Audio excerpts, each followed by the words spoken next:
नमस्कार दोस्तों, ये भारत में टिड्डी दल जो बहुत चल रहा है ना। टिड्डी दल जो भारत में घुस गया है और काफ़ी फसलों को नुकसान पहुंचा रहा है। हमारे किसान भाई बहुत परेशान है इस चीज़ को लेकर।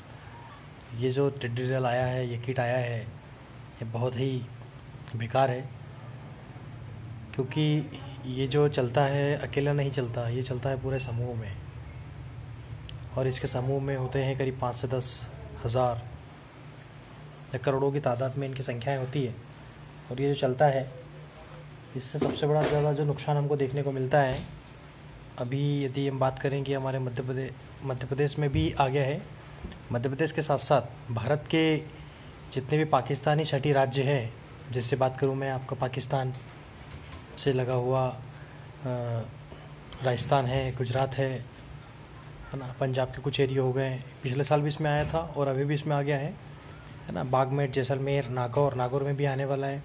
गंगानगर, गुजरात के कुछ ज़िले हैं, महसाना, यश, कच्छ, और मध्य प्रदेश में भी कुछ ज़िले हैं जैसे देवास, सीहोर है, इनमें वो प्रवेश कर गया है।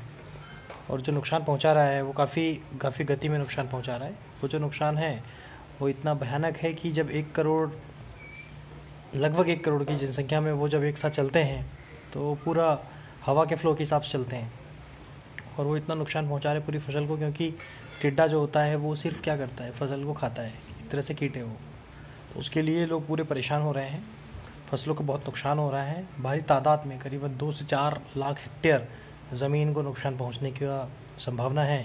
और इस पर केंद्र सरकार भी इसके लिए काम कर रही है। कृषि विभाग ने इसके लिए कुछ बात करें कुछ कीटनाशक को लेकर, जैसे जो कीटनाशक दवाइयाँ होती है वो उसका उन्होंने छिड़काव किया है, कुछ पाउडर का छिड़काव किया है।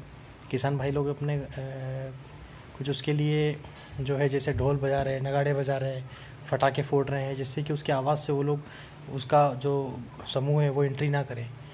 बट चूँकि दोस्तों इसका तादाद इतना ज़्यादा है ना कि समूह में चलता है और दूसरा हवा के फ्लो के हिसाब से चलता है।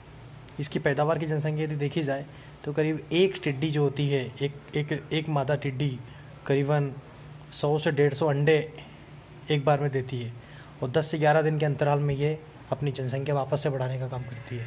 तो सोच सकते हैं आप कि यदि 100 से 150 टिड्डे आते हैं और यदि 1 करोड़ के ग्रुप में भी यदि होते हैं या हज़ारों के ग्रुप में भी होते हैं तो कितना बड़ा इनका समूह बन जाएगा। क्योंकि नया टिड्डी पैदा हो रहा है और वो उनके साथ में चलने को तैयार हो गया है, तो पूरे एरिया को कवर करते जा रहा है। तो जितने एरिया को कवर कर रहा है, आप पेड़ों में देखोगे तो पेड़ों में पूरा लगा हुआ है ना। जगहों पे देखते हो तो पूरे ग्राउंड पे पूरा आपको ज़मीन दिखता ही नहीं है, पेड़ दिखता नहीं है, पूरा उसके ऊपर टिड्डा ही टिड्डी दिखती है। तो सोच लो यदि हमारे खेत की जो फसल होती है उसकी हाइट कितनी होती है, 1.5 फीट, 2 फीट, 2.5 फीट।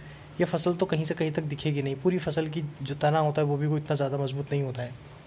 एक बार उसको काटेगा पूरा फसल का नुकसान हो रहा है।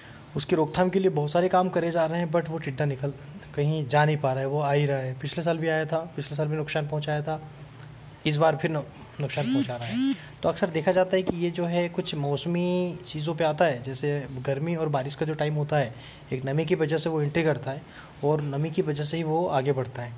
तो इसका जो मैं आपको बताया हूँ, इसका यदि आप पूरा फुल डिस्क्रिप्शन देखना चाहते हैं तो आप हमारे खेतीबागवानी.com चैनल पे आप जाइए और डिस्क्रिप्शन बॉक्स में मैं आपको उसका दे देता हूँ पूरा लिंक। उसमें आप एक बार विजिट करिए और एक बार पूरा उसका डिटेल जानिए कि उसकी रोकथाम के लिए गवर्नमेंट क्या कर रही है, कहाँ से आता है, कैसे आता है, किस तरीके का दिखाई देता है और किस तादाद में ये आगे बढ़ता है, कौन कौन सी फसलों को नुकसान पहुँचाता है। तो यदि आप इसको भी विज़िट करेंगे, डिस्क्रिप्शन बॉक्स में आप देखेंगे और यदि आप लिंक पे एक बार जाते हैं तो आपको पूरा ब्लॉग मिलेगा, वहाँ पर आप विज़िट करिएगा।